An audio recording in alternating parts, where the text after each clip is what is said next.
This is the entertaining part of the video where you get to witness what most couples witness when they're lying in bed with each other thinking about what to do. Someone with their nose tucked into a phone, completely not paying attention. Remember what I said earlier about when a person walks by, how our attention suddenly, we attend to ourselves and them and we lose our flow?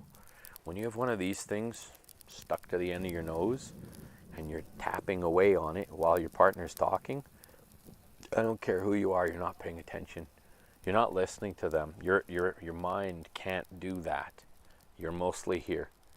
You're generating all kinds of memories, all kinds of ideas, and the stimulating stuff is here.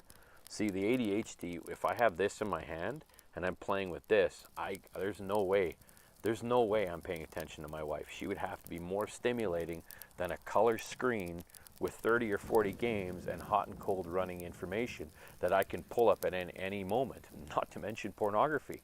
Really, like, you want an average person to compete with one of those? Good luck, man. You got to put them away every now and then. And that's a big part of what this show is about. This thing will destroy your relationship. It will rewire you over and over again.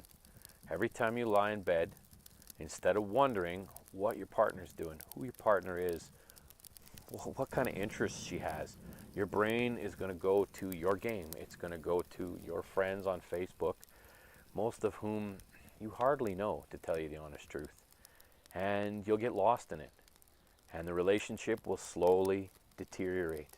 Because every night you're supposed to be training yourself to think, oh man, I am so glad to get into bed with my lovely, lovely, lovely partner here.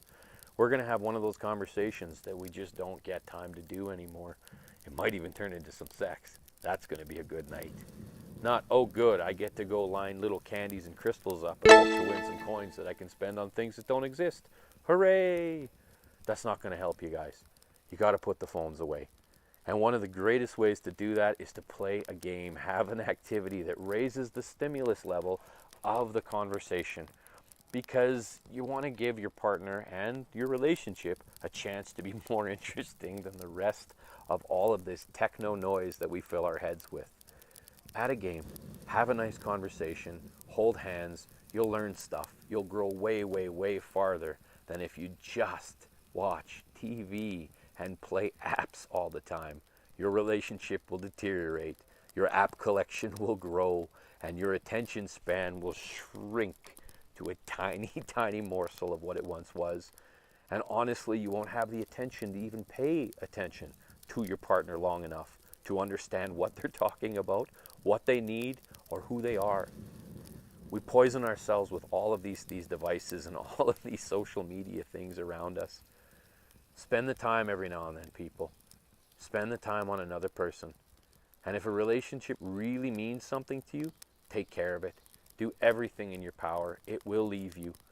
The 3 worst words that I think have ever been put into the English language in a row is happily ever after.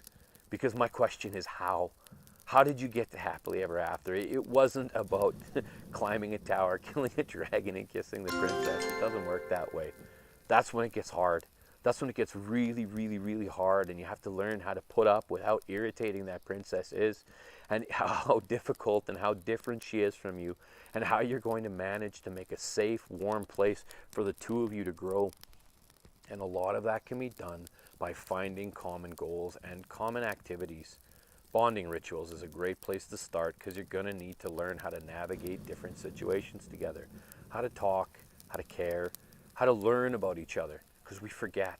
We have to constantly be reminding ourselves how wonderful that person is.